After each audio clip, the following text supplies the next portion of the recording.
Okay, part 3, our final lecture together.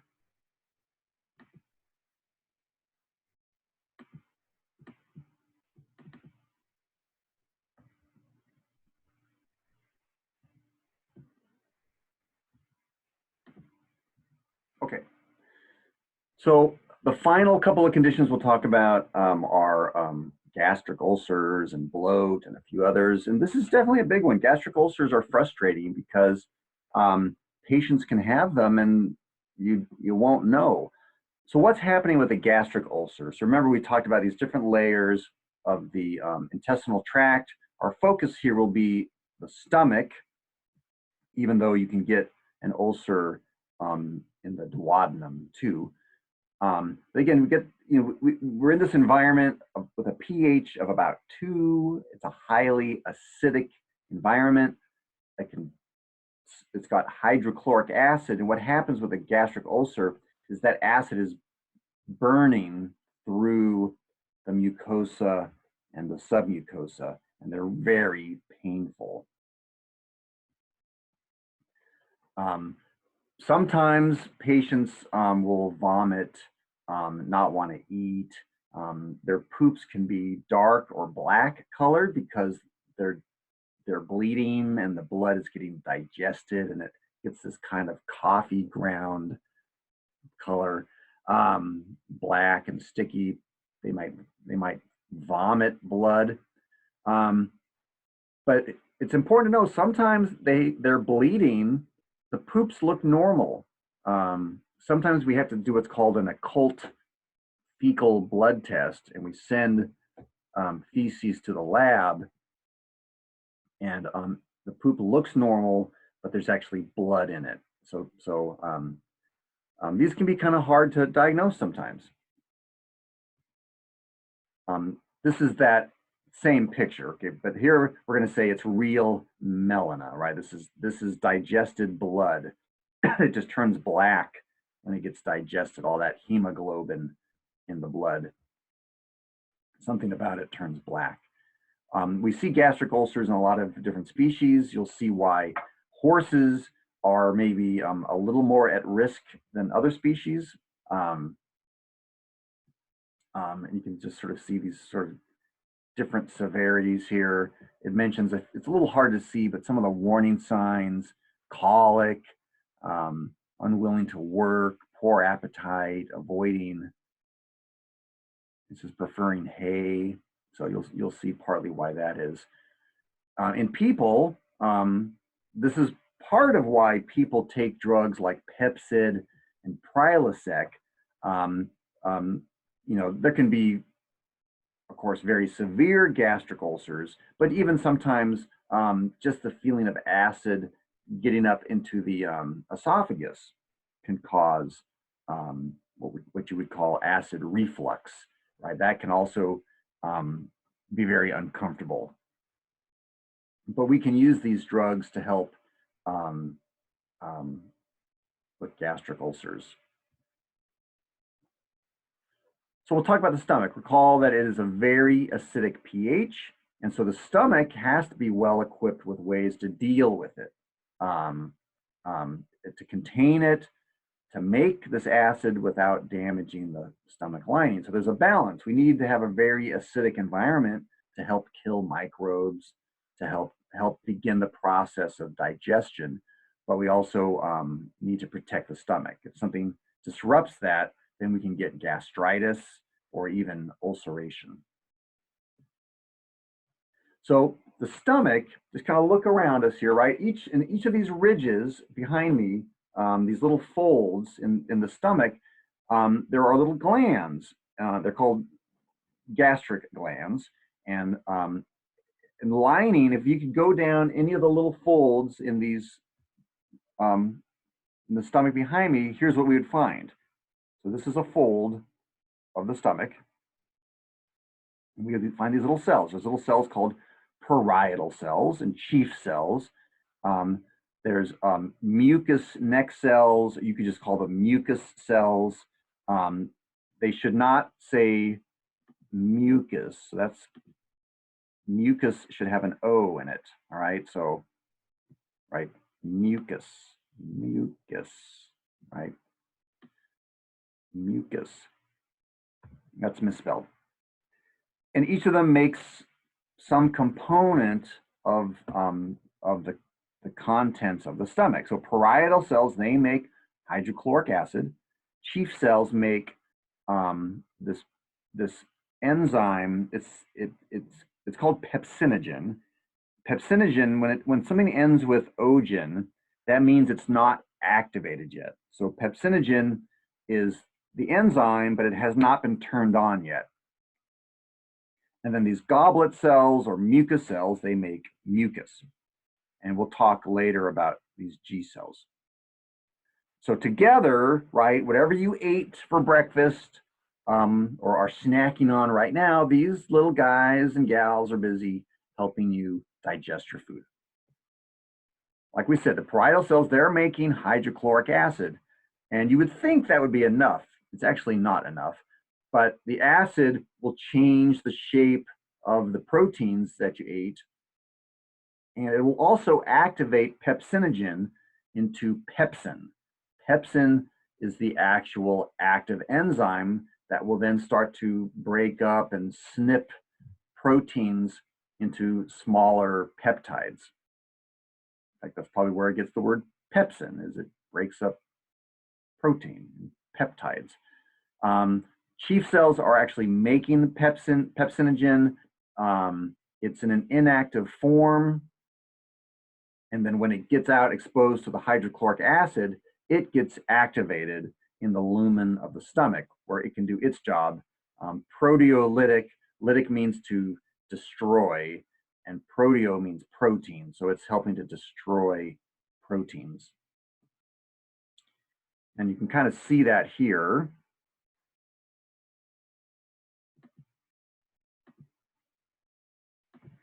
So we're going to zoom in on a stomach. I think it's just going to show us, there's those rugae, right? The little, or however you say it, the little folds. And in between the folds is where we find these chief cells and parietal cells. So let's zoom in here, right? They're called gastric pits. Down there's the gland, all right? So we've got parietal cells. Oh, hold on. Right, parietal cells and chief cells, right? Parietal cells are making hydrochloric acid, chief cells are making pepsinogen, and then there's the pepsinogen getting activated to pepsin, right? Now the pepsin is going to take those proteins, these are the proteins, right? And they're going to break them up. Start breaking.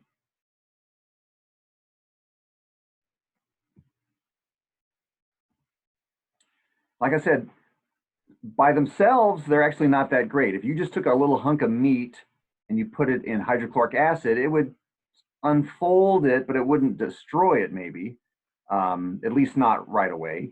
Pepsin by itself can do a little bit, but when you put them together, they can totally dissolve that little piece of meat. And ignore that, the effects. It's just as a reminder to myself. It's actually not 3 effects. It's actually just kind of 2 effects. Is it helps to denature the protein, and it activates pepsinogen.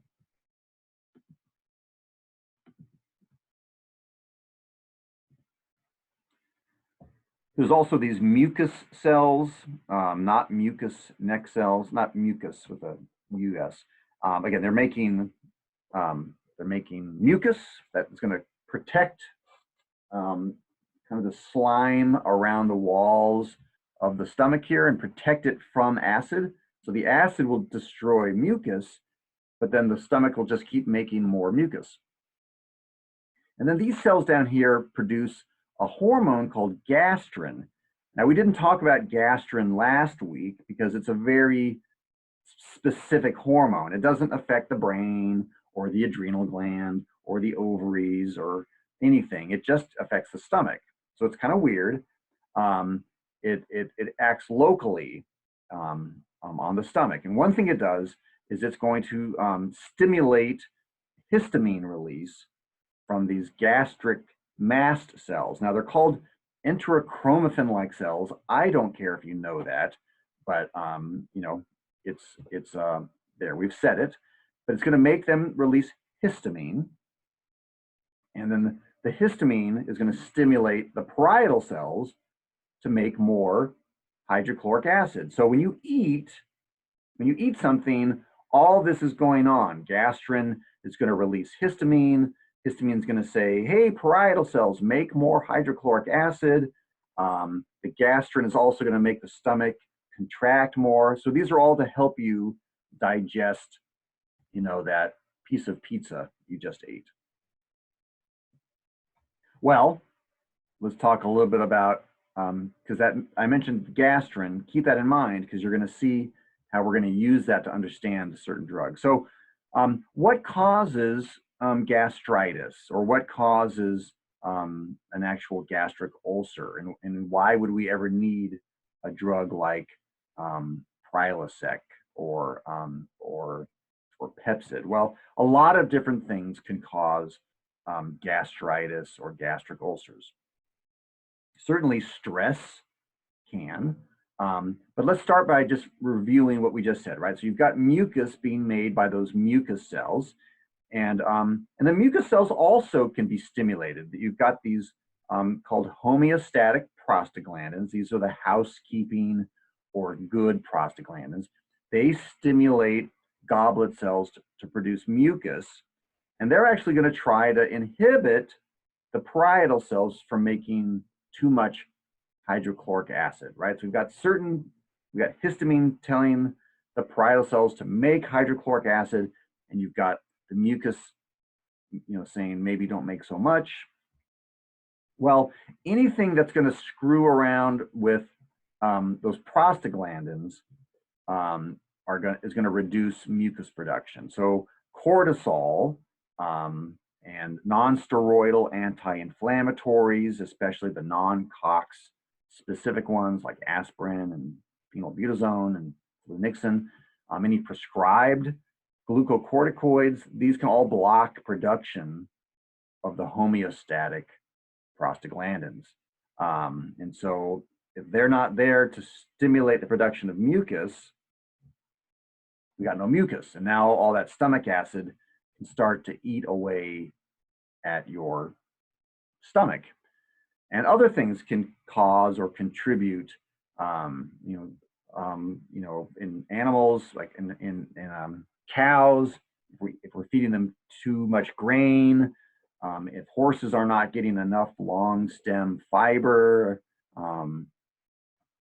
if horses aren't eating at all, those can lead to ulcers. A lack of exercise, different diseases can cause ulcers. So like cats with kidney failure, they tend to develop acidosis in their body, and that can show up as causing stomach ulcers. Cows who have too little hay, too much grain, can get ruminal acidosis, and then that can result in gastric ulcers of their abomasum. Horses are at a particular risk. We look at some of the risk factors. It says intense training, low forage and concentrate-rich diets, restricted grazing, traveling, or 4 hours without food. Right? These are all things that can cause ulcers in a horse. And horses are kind of unique. You and I, and dogs and cats and most animals, the entire stomach is lined with glands, right? The mucus glands. Horses are not. Horses have part of the stomach that's glandular. You see that right there, right? So horses have part of the stomach that's glandular. They also have a part that's called non-glandular, right? There's no mucus production there. Again, this is just showing you a normal horse, right? There's the non-glandular part, and then here's what you and I have, the glandular part. And over here's some ulcers in a horse. And this is part of why horses need to eat all the time. If they eat all the time, then their stomach is nice and full, and you know, maybe that's protecting the non-glandular part or all the food. The stomach is so big that the stomach acid never splashes up against the non-glandular part. But now imagine a horse with an empty stomach. Now suddenly all that acid can kind of go above that line and come into contact with the non-glandular part. So what do we do about it? Well, there are drugs that we can use to counter the acidity and ulcer formation. Some of them are non-systemic antacids like Tums, for example. Some are what we'll call systemic antacids, and that would be things like these histamine 2 receptor antagonists, some mucosal protective drugs. Less commonly, we use prostaglandin-like drugs, and then a very powerful one are called the proton pump inhibitors. And proton means a hydrogen ion. That's a proton, and hydrogen ion is what's in acid. You know, hydrochloric acid contains hydrogen. So Tums and things like Tums, these are not used very often. Again, they are going to try to neutralize hydrochloric acid, and that will reduce pepsin activity. So these are, you see they're made of calcium carbonate, kind of like sodium bicarbonate. This is alkaline. It will neutralize acid.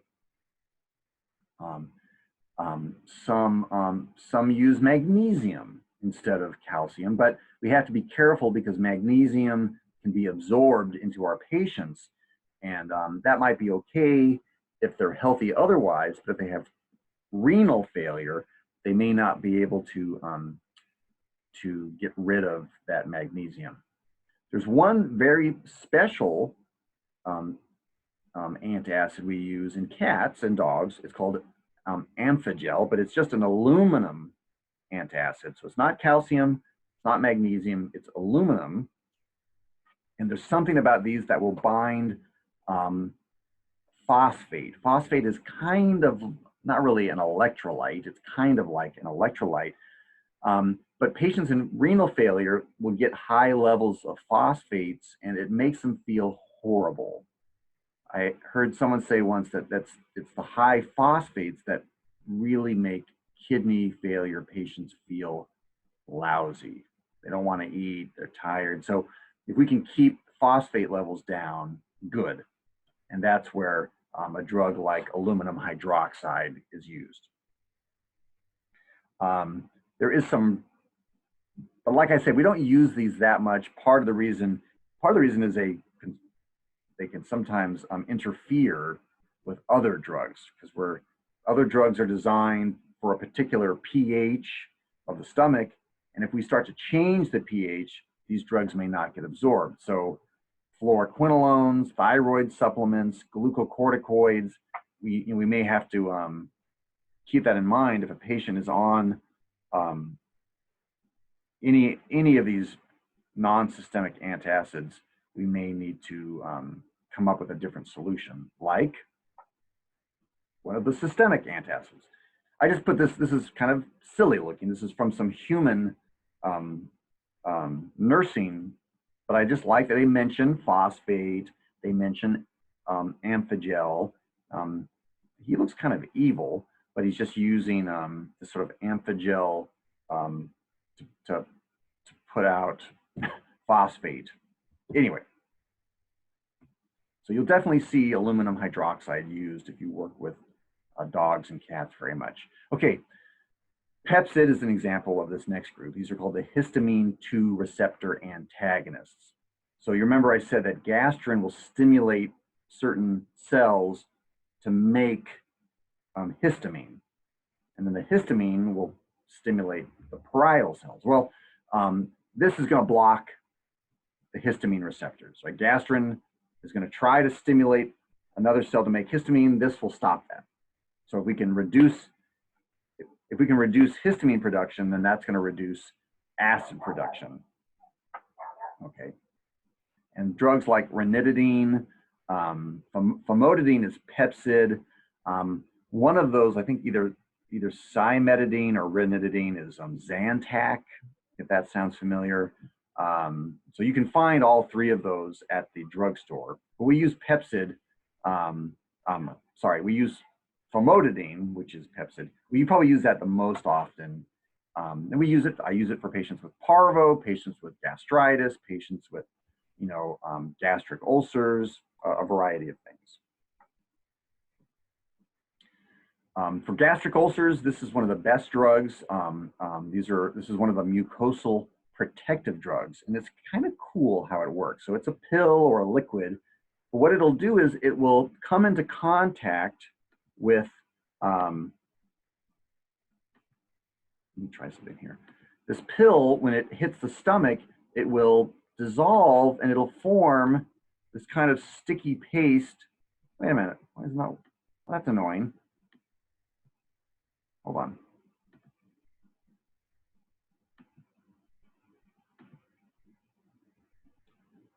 I'm going to use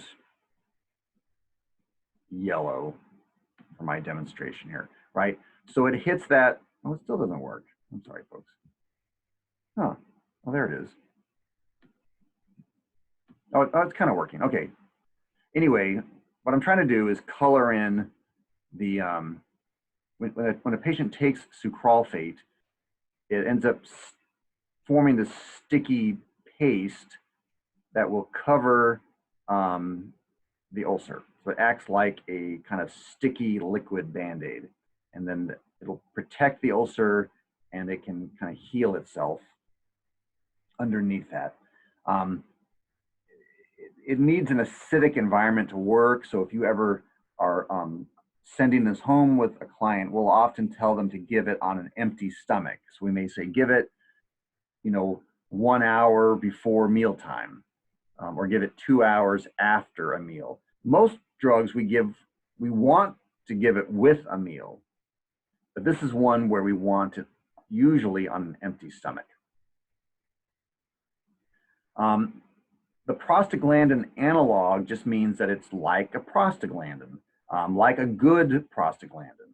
And so remember what they do, they inhibit the production of hydrochloric acid, they increase mucus production. The main one we use is called misoprostol. Here it is from Chewy Pharmacy. Kind of expensive, but these are used for some patients that need to be on non-steroidal anti-inflammatories, but that they seem kind of sensitive to it. If a patient gobbled up an entire bottle of non-steroidal inflammatories, we would probably give them misoprostol. And again, the goal there is then it'll help to increase mucus production. And I think these are generally considered the most powerful. These are the proton pump inhibitors. So there's actual pumps in the parietal cells that are pumping hydrogen ions out. Again, proton is a hydrogen ion. A hydrogen ion is a proton. And so this disables the pump. No pump means fewer hydrogen ions are pumped into the stomach lumen, and that means there's going to be less acid. And this just attempts to show you that. So here's a stomach. There's these little glands. These are the parietal cells have these little pumps. And here, the proton pump inhibitor has just, you see how it's inhibited. They can't pump anything now into the stomach. And now the stomach acid is a lighter shade of burgundy. And these drugs we use in horses a lot. Ulcerguard and Gastrogard are both omeprazole. I don't actually know the difference between them, but if you see these in horses, they are a proton pump inhibitor. Okay, our next little problem, we're going to leave the world of the horse and see the world of the cow. So you tell me what is going on. This is not, right here, that is not what a cow is supposed to look like. So this is a bloated cow. The farmer has stuck a needle into her to try to let some of that gas out. So that's better than nothing. Some of these can be life-threatening, but just when he steps back, you'll see that this is not, she's not that big, but look how bloated she is, right? That's her rumen just all filled with air. So again, the normal, cows and all ruminants, right? Whether it's an alpaca, well, they're pseudo ruminants, but if you got a rumen, you could be a buffalo, an elk, a moose, a deer. There's just, I don't know, tens of thousands of species around the world. The rumen is unique because these animals are designed to regurgitate. They make a lot of gas. They burp. The technical term is eructate. They eructate. But what can happen, especially if they eat something lush or high in protein like clover or alfalfa, is they'll get this froth forming inside their rumen, and that froth will act like an obstruction. They can't burp or regurgitate if there's all this froth in their way. And I try to use this example of if you've ever cooked pasta, it's not a protein, but you see all this sort of foam and froth developing. This person is using a spoon to prevent it from boiling over. I'll have to try that. But just imagine, all this foam and froth developing in a rumen, and it kind of acts as an obstruction. So there are medicines we can use, right? Imagine that in the rumen. So there are medicines we can use that can counteract bloat. Again, they're designed to reduce gas buildup, or they facilitate the removal of gas. Now, it's a little strange. The book says there's two types. There's one that's going to reduce the number of rumen microorganisms, but then it doesn't tell us any, or it says it'll break up the gas bubbles. So one is similar to something we mentioned earlier. It's spelled a little differently, but I think it's actually the same medicine. It's dioctyl sodium succinate, or you'll see it called DSS. It's a lot of different products. Bloat Ease is one of 1,000 different products. So again, we would pump this into the cow, and they would just, it's kind of like putting, if you've ever cooked pasta, sometimes you can pour oil on the pasta, and that will break up all the bubbles. So that's kind of how both of these work. That one and this one called poloxaline. I carried this around when I worked with cows. I carried both of these around for 4 years, and I think I used it one time. But I think, but in different parts of the country, we might see more bloat. The book mentions for rumens, by the way, the book also mentions the ionophores, but we already talked about that in antiparasitics. It mentions medicines to help the rumen, but then it says they don't really work, so we're not going to talk about that. Okay, we're kind of going back to dogs and cats now, although this could apply to other animals. We don't use a lot of antimicrobials, I should say maybe antibiotics, when it comes to gastrointestinal tract disease, right? These are usually not from a bacteria. When a patient has diarrhea, it's usually dietary, it's a protozoa, it's a virus. It's not usually a bacteria. It could be salmonella, clostridial, it could be. So, but we still do use some antibiotics. And we have to be careful because they may kill good bacteria. They may kill your natural bacteria, and that could actually cause problems. So there's 3 that I'm going to mention that are in the book. So one is a tylosin. Now both of these were mentioned in chapter 10. So I'm not going to say anything about that. I'm just going to say how we use them for gastrointestinal disease. There's a kind of an odd diarrhea disease called tylosin responsive chronic diarrhea syndrome. And I want to say it's usually a German Shepherd where they keep having diarrhea. You check them for parasites, there's no parasites. You check them for pancreatic function, pancreas is fine. Like, you just rule everything out. Why does this dog have diarrhea? And some of them, you put them on tylosin and it gets better. So we're not really sure why. Actually, I should look, maybe now we know, but last time I checked, we still didn't know why it helped. Metronidazole is used for a lot of diarrheas.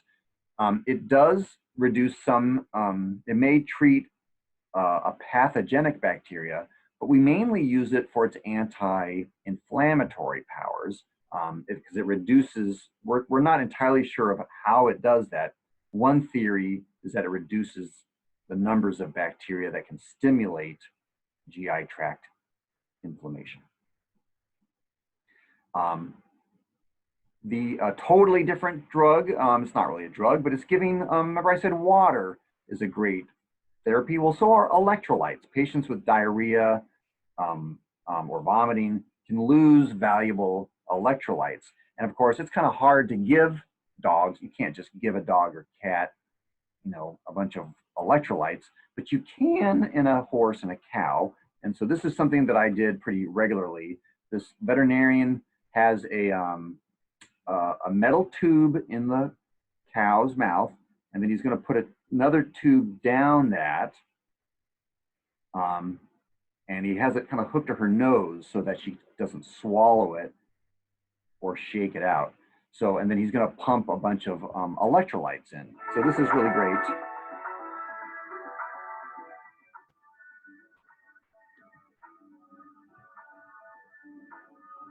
And we'll just watch a little bit of it.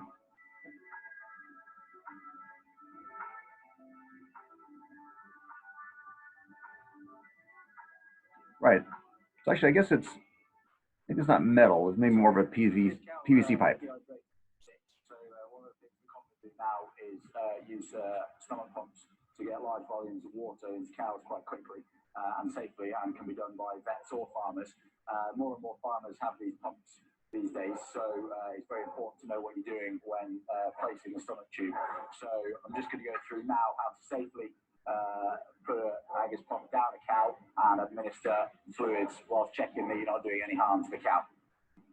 So basically, when passing the stomach tube, you need to have the cow restrained. It's quite important you know where you're going safely to do it, and also for her safety, you're not going to put it into the wrong place. So it's quite simple. These Agus pumps, you have a gag, hook on the nose, cows chew on the pipe, and whilst you pass the inner pipe down into the rumen to administer the fluids, so they're not going to chew on the soft, flexible hose which goes down into the rumen. So, as I said, it's important to grab hold, restrain the cow. You may need two people, certainly one person in a crush. So if you nose the cow, and then pass the mouthpiece into the cow, and then hook it onto the nose. Now, for cows, when they're chewing away, you're pretty safe that you know that they're going to be able to swallow. But for down recovering cows, it's probably worth having your vet do this to make sure that the tube goes into the right place. So stand on the side of the cow where you can see the neck, and as they're chewing away, start to pass the tube down. And what you can see is as it goes down the tube, the neck, you can see the tube passing down. So I don't know if you can see here, the tube going in and out. If you can see the tube passing down the neck, then you know that you're in the right place. If the tube makes it inside the trachea, the windpipe, you won't be able to see it moving down into the rumen. So keep going all the way down until you feel a bit of resistance. This usually is within about a metre and a half of the pipe left. Okay, at which point you can lock the tube, hold it in the right place, and that way the cow won't be able to pass it back out.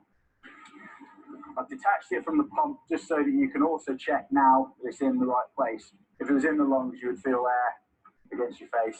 You can also blow on it, and you should feel a bit of resistance, and the cow doesn't cough when blowing on the tube. So when you're satisfied that it's in the right place, attach the pump back to the tube.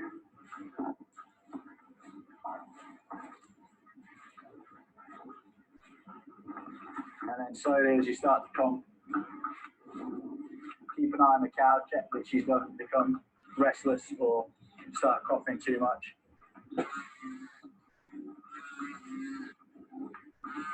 And pump generally 1 or 2 pumps. She's not coughed. And she seems fairly comfortable, chewing on the tube still. So I'm fairly happy that we're in the right place. So you just go now, pumping away till you get the rest of the volume of water down. So it's important to get all the way to the bottom of your bucket and a few extra squirts so that you're pumping all of the residual water down into the rumen. Because when you come to take the pump out, you don't want any water left in the tube that's going to end up in the lungs, which could cause a bit of a problem afterwards. So remove the tube all the way out and take it up. That tends to tell you in the right place as well when you get a bit of rumen content back on the end of the tube. In terms of volume, most cows, I tend to put 50 to 60 litres in at once. Most cows can handle this, but gauge it on how small the cow is and how empty they are and how dehydrated. But generally, 2 good buckets this size would be a good plenty for a dehydrated cow and not going to do any harm at all. Yeah. So, you know, you caught that when he's running the tube down, he wants to make sure that he doesn't go down to her trachea, right? That would not be good. So, all right. And boy, it would be awesome if we could go and do this on a cow. Okay, I can dream. We mentioned this disease earlier where the pancreas is just not making, it's not making the enzymes that help to digest food. And that results in maldigestion, malabsorption, and then all those undigested particles have an osmotic effect. And so these patients have diarrhea. And the treatment is powdered enzyme, powdered pancreatic enzyme. So lipase, I think that has all of the enzymes, lipase and amylase and trypsin.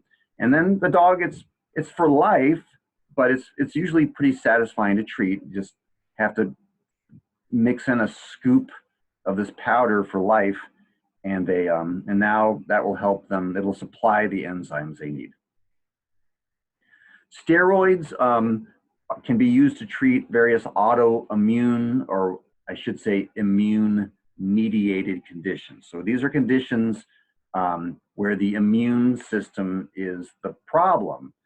You can get conditions like rheumatoid arthritis, where the immune system is attacking the joints. And there are conditions where the immune system attacks the gastrointestinal tract. One condition is called inflammatory bowel disease.